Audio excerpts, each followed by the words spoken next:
Good day, everybody. It is Friday, June 10th. Um, if it wasn't for the factor I need the fan, I wouldn't be having my fan on because I had my hair fairly combed this morning and now it's like wanting to go everywhere. I don't know if that's the humidity or the fan or me or some from column A, some from column B, and some from column C. I don't know. But yesterday was a very good day. Ann and I had a very good day. For excuse me, for those of you who know us on Instagram or Facebook, saw our posts, saw what we were doing. The only thing we didn't do was record what we were doing in here. I forgot to do that. But Ann got up. We were in a good mood. She wanted French toast. I'm not good at making French toast and pancakes. I can make eggs forever. So she came. She got her brace and whatnot on, and got on her rollator and came out into the kitchen. And to make it easier for her, because she sits too long in that rollator and starts to cut off circulation and it hurts her legs, I got my computer chair from out in the living room, rolled it into the kitchen area. She switched over, and it was much easier, much more comfortable, much more to her level, her height level that she needed. So we made a bag, yes, a bag worth of sourdough French dough, sourdough French toast, and a full bag worth of her gluten-free bread. So there is now 2 loaves of bread in the kitchen refrigerator, which we call the breakfast fridge, with French toast in them. So we have French toast for a good couple weeks, depending on how often we decide to eat French toast. And the way we make it is good because the fact that if you want French toast, you take how many pieces you want out of the bag, put them in the toaster oven, and let the toaster oven cook or heat them up, basically. Defrost them and cook them a little bit so they're not cold in the middle. And it's a really good way of doing things. So it's not like you're buying pre-made French toast or anything like that for the kids. It's like, hey, yeah, just grab the French toast out of the freezer. We'll just throw it in the toaster and let the toaster cook. Reheat it. But after that, the part that we didn't record that day was we came in here, and Ann helped me consolidate her Harry Potter stuff into a large sealable container to go out into the utility room, and got a bunch of, took all our camping gear, or most of it anyhow. There's still some in the guest room that I got to bring in here. And it's on the chairs behind me, so it's out of the way, but we know where it is.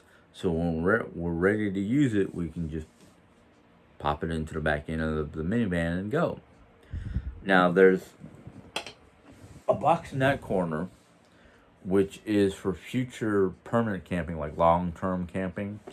And then we've got a box over here, or a tote over here behind me, that you can barely see in the corner here. So that the thing that you see with a gray box and a black thing on top, that black thing is a double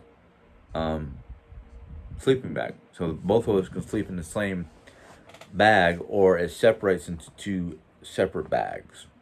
So I can have a sleeping bag, she can have a sleeping bag.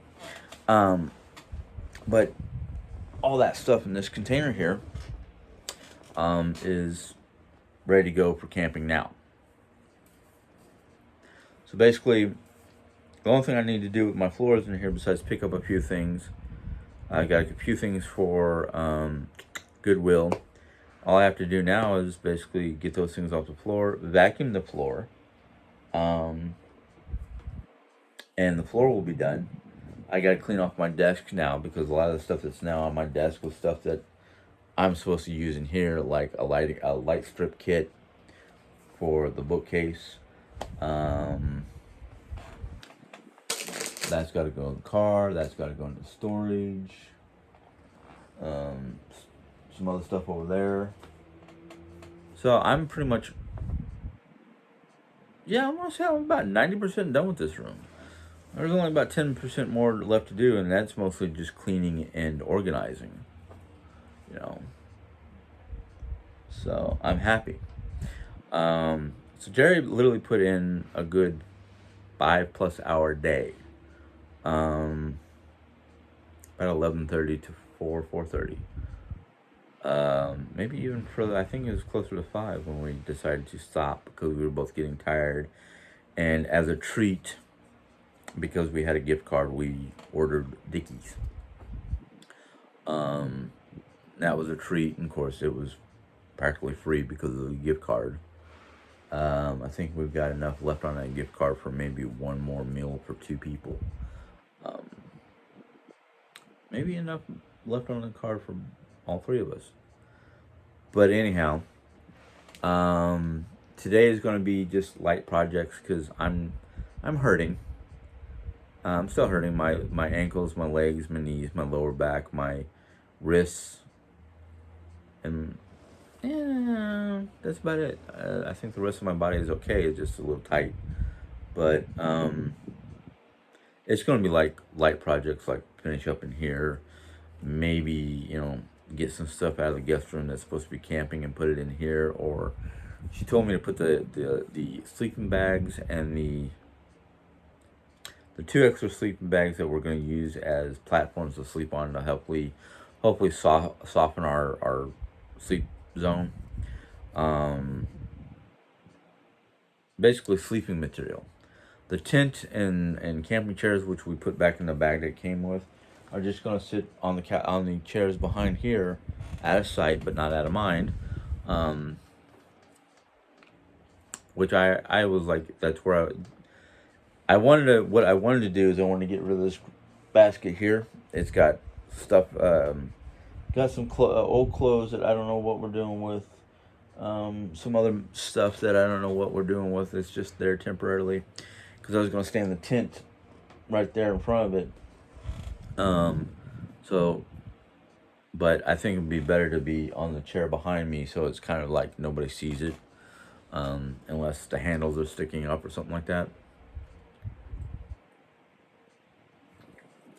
And then I can take the old red curtains that were up here and store them in we got a tote or something like that under the bed tote in the guest room that has the fourth out of the curtain set, because I only needed 3 on here, but these are smaller, so I ended up using like 5. 2, 3, 4, 5. Yeah, 5 of the blackout curtains we bought. Each package of blackout curtains was a set of 2, and we got 3 sets, so that's 6 curtains. So, hey, I'm happy. I'm near done. Now it's just trying to get myself motivated to finish. And that motivation will come shortly. It's just right now I'm tired and I'm sore and I'm debating on going in and taking some Advil or something like that to help with the pain so I can do what I gotta do. But that's what's going down. Other than what happened in here or happened around the house yesterday, today Jerry had her PT, her first session of PT. So, and then she said she's feeling all right. She's just her back, where the 2 sores are kind of burning, and it happens because of 3 different things. 1, the bandage is shifted, and something's pressing on the wrong area. 2, she sweated. 3, the medication that we put on her back daily is wearing off, which means we need to either start changing out the band-aids twice a day, which might be a little tougher than it sounds because of supplies and how much those supplies cost us. So, but it's like hey, if we have to buy extra supplies, that's an important thing. We can buy those supplies and forgo getting the generator or some other item off of Amazon that we want for camping. So yeah, it's that kind of stuff that we have to balance, which we're doing a good job of. I mean, I ain't got no problems with it. It's just kind of like, man, kind of wanted to get that item for camping, but yeah, those medical supplies are more important. So gotta learn how to live with it, which I am, slowly but surely.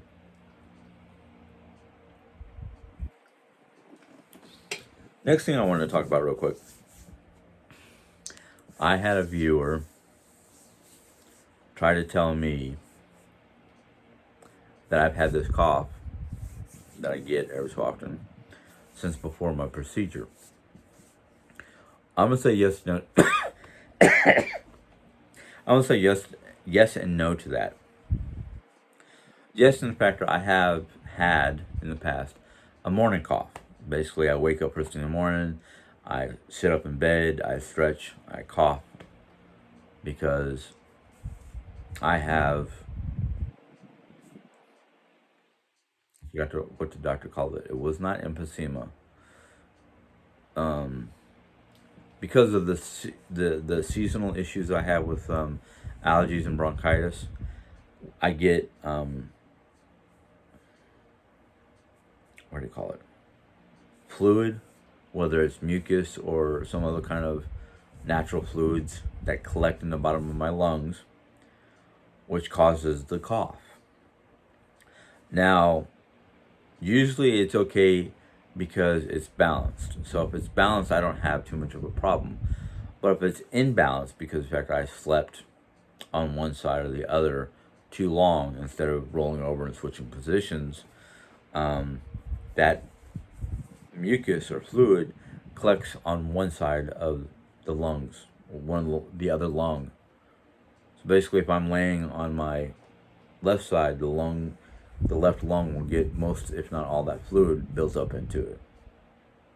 So when I first wake up and sit up, that fluid is trying to balance itself out between my lungs, and it causes me to cough. That's what I was told 30 years ago. What it is now, I don't know, because I have not had this problem until after the colonoscopy, where it is a annoying, just about constant, all day long type cough situation where every every so often during the day I have an issue with breathing and I have to cough. That cough sometimes brings up the fluid so I can spit it out, get rid of it, keep it out of my system.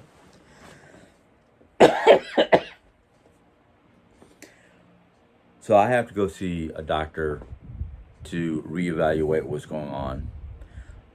When I left the doctor's office after the colonoscopy, they gave me this device. Basically, it's not electronic; it's just a piece of plastic with valves in it, ballasts and whatnot in it, so I can test my lung capacity. In fact, maybe tomorrow I'll give you a demonstration of what I have to do every so often just to check my lungs and how strong they are. But yeah, it got worse after the colonoscopy because I don't know how long I was out. I don't know how long they had me doing the procedure. I just know it was longer than normal because the fact that I still had some stuff built up in me and they had to flush it. But they had me laying on my left side the whole entire time. Now, I can think of three things during that procedure that could have caused me to have breathing problems. And in fact, they wanted me to go take a sleep test. Is laying on the one side the whole for a very extended period of time. whatever it is that they see when they put the mask on me for oxygen, they put a little tube in there that must have been like keeping me asleep or whatever.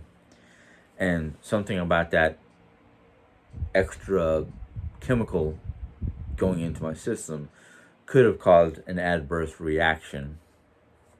Um, the third thing is just the way they had me propped or whatever in the when I was waking up, because when I woke up I was like just like hacking up a lung for I don't know how long, and they were like, "Are you okay? Do you need anything? Can we get you anything?" I'm like, I couldn't even talk because every time I tried to open my mouth to talk or say anything or breathe, I was coughing like crazy, and just like, okay, great, hopefully this goes away. No, it didn't go away. It just not like hacking up a lung every 5 minutes. Just doing that. So I'm not sure exactly what it was, but I know I did not have this bad of a cough before the procedure, operation, whatever you want to call it. Paperwork says operation. Everybody else wants to call it a procedure. I thought a procedure was an operation because of the fact that you're basically under somebody else's control because you're out cold. You've been your IV drip got a white solution put into it, and you've got a breathing mask and a tube in there to pump more chemicals through your lungs. And yeah, I I remember going under, and I remember waking up coughing my brains out. Besides that, I'm pretty sure if I had this bad of a cough, that was a constant cough, they would have called it all off until I got better, because the possibility of dangers and damages and yeah, you always, any kind of operation where you're going under you're basically being put under, you have to sign a waiver. You have to sign paperwork to basically, like, hey, if something happens, I can't turn around and sue the doctor or something like that.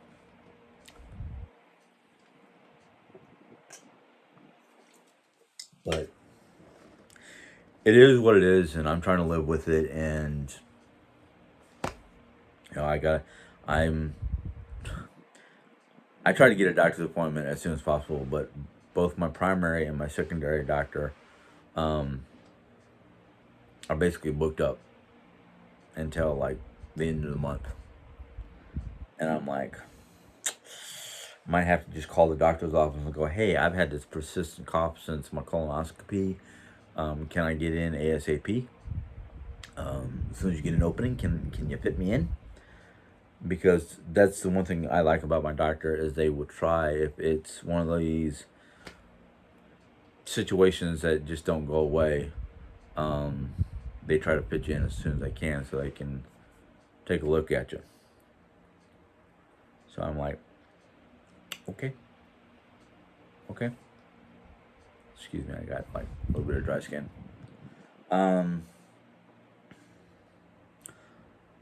But otherwise, everybody's health is in good conditions. In fact, the information, you guys might she might have already talked about this, but she got information back from her CT scan, and everything looks like it's clearing up. Like the kidney issue is shrinking, and there's no new evidence of anything. We have to wait until Tuesday, and then after Tuesday, probably have to wait until Thursday or Wednesday night to get the information back, because Tuesday is her nuclear bone scan. I thought they were going to do both this past Tuesday, but gosh darn it. Yeah, I can't turn that off. I'll just have to work. Nah, I ain't worried about my hair. Um, but yeah, she looks like she's getting healthier. I'm hoping when we go to St. Louis on the 13th of July that they will give her a good bill of health, like everything's good, you can get back to your as normal of a life as possible. Because as soon as that happens, one of the first things she wants to do is get her back zapped, basically with the radiation treatment. Um, so hopefully by the mid-July, like hopefully by the weekend or shortly after she gets her back treated and whatnot, before I go back to work with the college, we can at least either go up to Ohio for a visit or go down to Texas for a visit. We might not be able to go camping or gallivanting around the country, but we can at least go, a visit to one of our two important places. Not saying that New York is not important, or not saying Vegas is not important, but I'll be the one driving, and that will be the furthest I'll ever drive. Granted, we were talking about driving to at least Indianapolis, staying the night over somewhere in Indianapolis or around Indianapolis, and then finishing up the last part of the trip into Ohio the next day. So we're kind of contemplating, okay, if we're going to go to Ohio or Texas, and we're going to stop someplace halfway there to basically sleep, take a rest.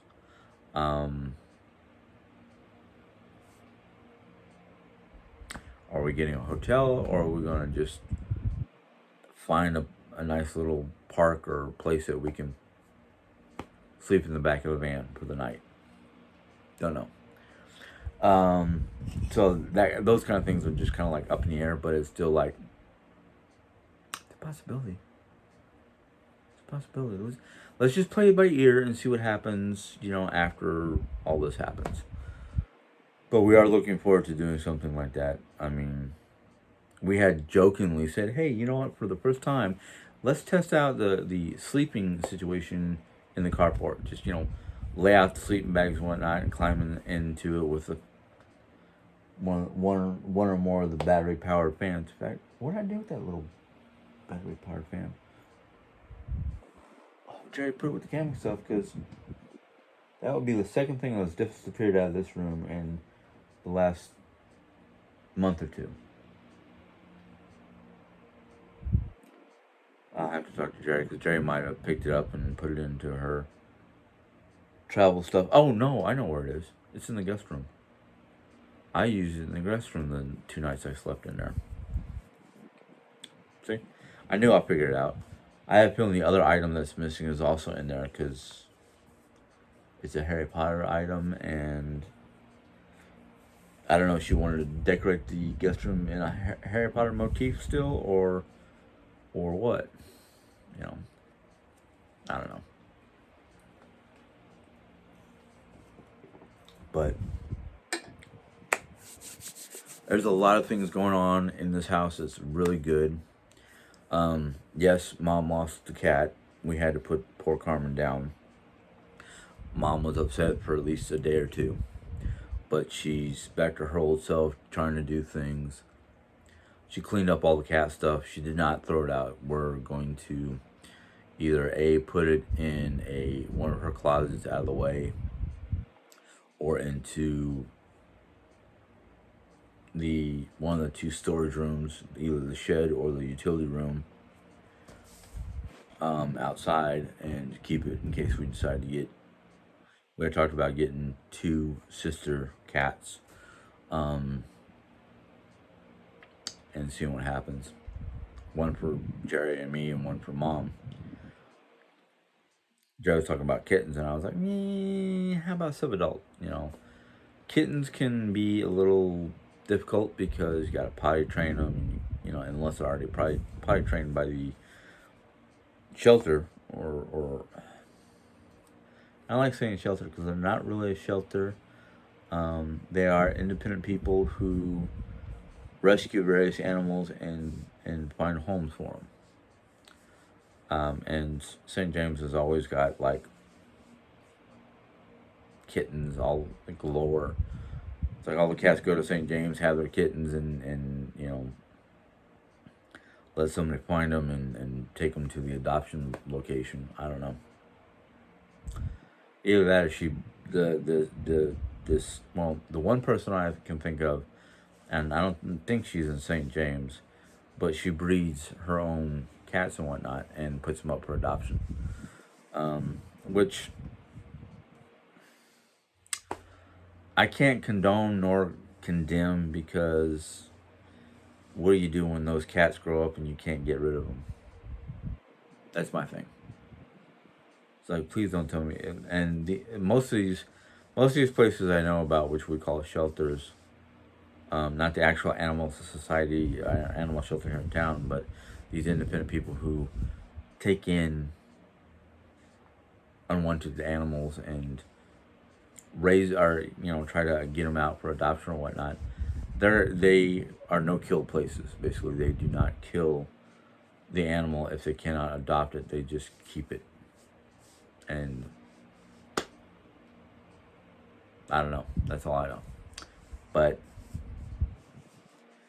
this is the time of year to go find a kitten, and the fall would be the time of year to find a sub-adult. Um, so, yeah.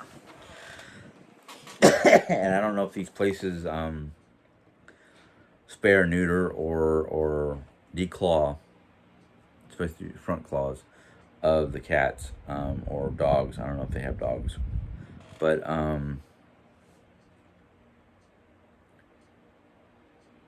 Mom got Carmen with her front claws removed. I don't want to do that to any animal. I'd rather go get those little rubbery things that go over, that kind of go over the claw, and if you get the right size, they stay pretty much permanent. So it's one of those, like, I'd rather do something like that than have the animal declawed, because I know what they do to declaw the animal, and it just seems so cruel and painful. Basically, the way I can describe it, because I've seen the videos and I've done the research when I was a student for vet tech, is best way I can describe it for a person is take a pair of pliers, grab a hold of your fingernail, and pull it off. Literally pull it off. Pull the whole thing out of your off your body. Now the only difference is, I don't know if the animal is under anesthesia or not, but still, it's just like,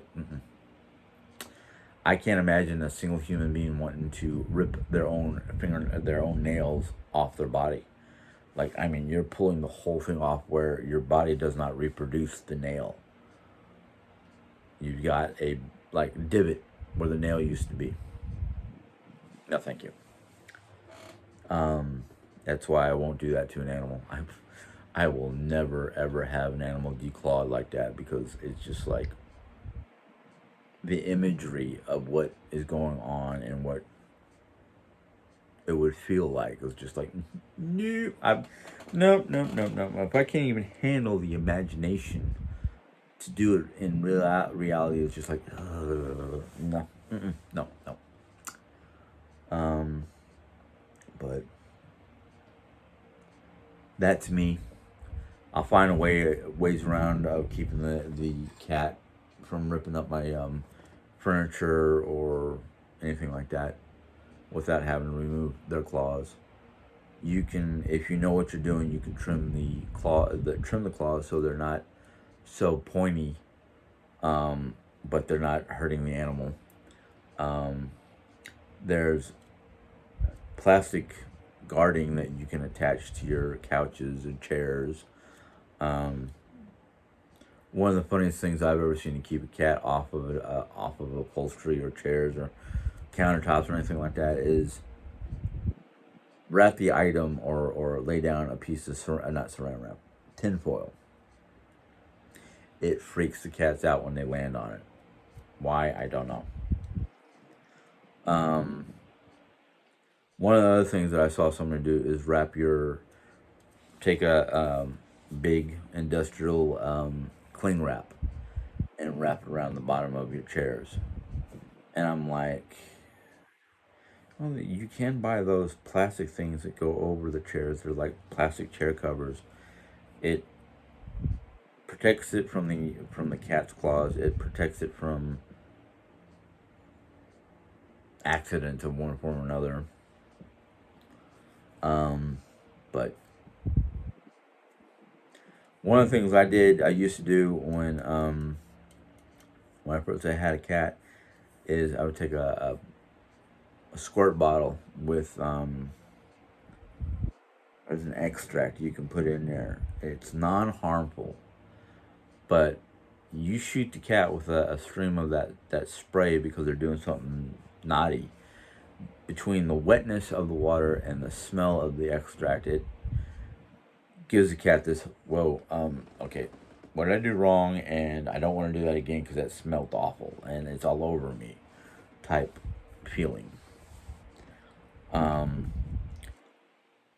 was it mint? No. It was something else, but it was. You can make it at home, or you can just put the herb, because it's an herb of some sort, into the water, and the water will absorb the oils and whatnot from the herb. Oh man, what was it? It was something that had a weird odor to it too. Oh man, I can't remember the name of it now. It wasn't simple like basil or bay leaf or anything like that. It was. Was it ginger? No, it wasn't ginger. It wasn't mint. Lemon. Lemon juice. Sorry, it took me a moment. Lemon juice. For some reason, cats don't like the smell or taste of lemons. Okay. Which reminds me of a TikTok video. TikTok video was basically of different cats. And the owners were like putting something near the cat's nose, and the cat would either run away from it, but this one cat would just sit there and go, bleh, like gagging. Like, okay. Of course, I've seen so many different funny cat videos. I don't know what it is about cats and cucumbers. You put a cucumber near a cat, and they're like poof, launching themselves as far away as possible. The funny thing was, the one video I saw was two different cats eat from two different cat dishes, and the owner put just slid the cucumber in between the two cats.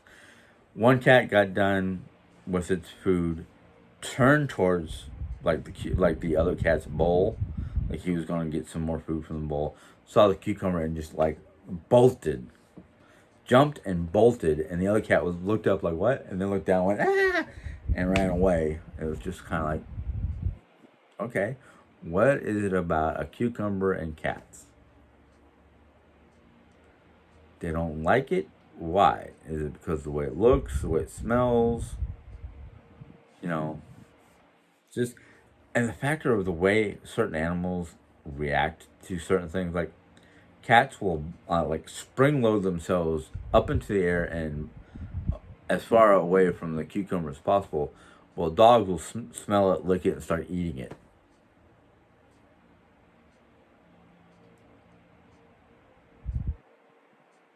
You know, I had a dog once.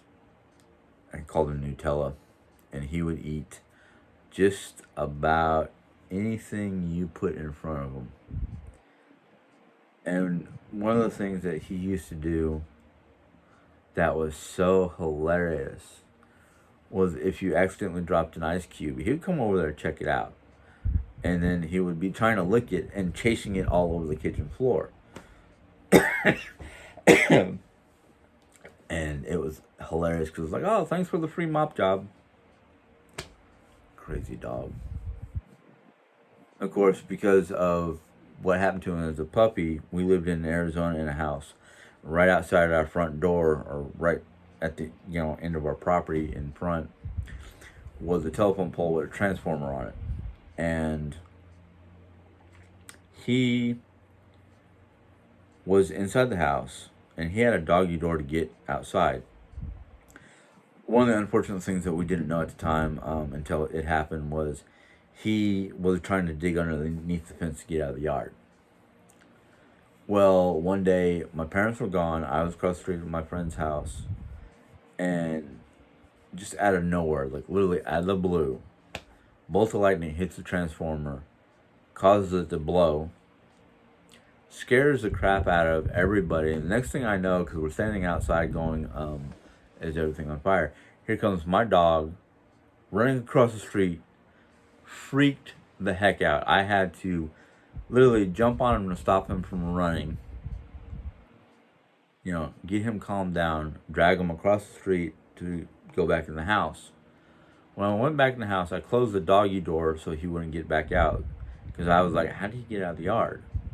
And it wasn't until the next day when I told my parents about it when they got home. They didn't get home the next day. It's just I forgot to talk to him that night. I just told him that the dog got out and transformer blew, and basically told him the events of the day. And so my dad and I went into the backyard to find out what was going on. And we found out where he dug underneath the back fence. Now, the back fence was to basically go out into the alleyway behind us to throw our garbage into the garbage bin that was out there. Excuse me, I'm licking my lips because they're dry. So my father had to find a way to block the hole. And his idea for blocking the hole was to temporarily put a boulder in front of that hole. So the only way he could get in and out of the yard is if we were going out that back fence.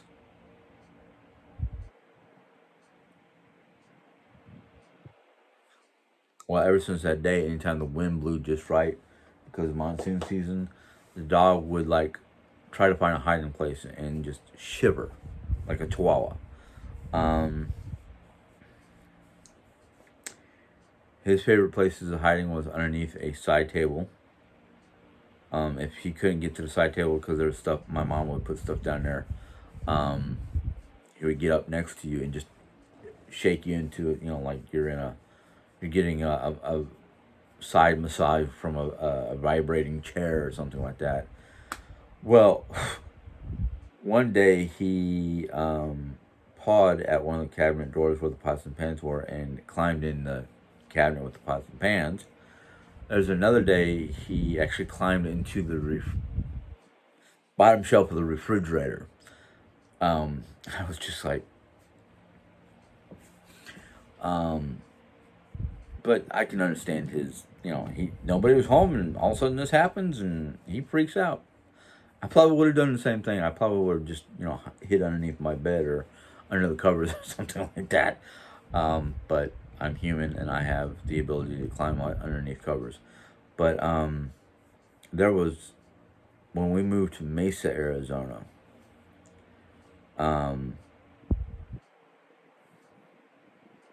actually before we moved to Mesa, Arizona, but it became more apparent in Mesa.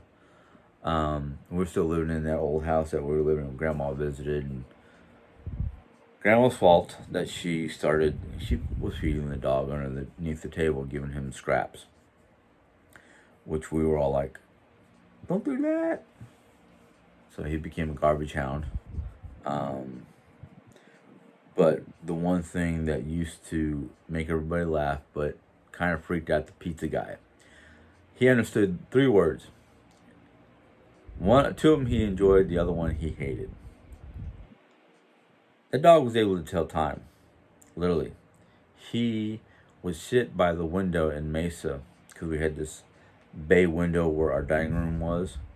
He would sit there and wait patiently for my father. And as soon as he saw my dad's car or vehicle at the time, he would start, that tail would start wagging and he would start making those whining noises like he was happy and excited at the same time. And as soon as Dad walked in the door, he'd be all over Dad, like, hey, you're home.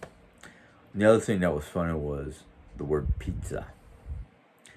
Do you even mention the word pizza as in, are we going to make pizza from frozen or are we ordering pizza? The dog would start going bonkers and he would run from the front door, stomping his feet. And if we did order pizza, as soon as the pizza guy came up, dog would be like, ha, ha, ha. And the pizza guys used to be like, whoa. And we'd be like, don't worry about him. Just hand the box over here. We'll pay you. I would take the boxes of pizzas, walk them over into the dining room. The dog would care less about the pizza guy. He'd be like jumping at the pizza, jumping up and down trying to get pizza, because that was one of the things that my grandmother used to give him was the crust for pizza. Oh boy, he loved pizza. He loved the crust. Then the one word he hated.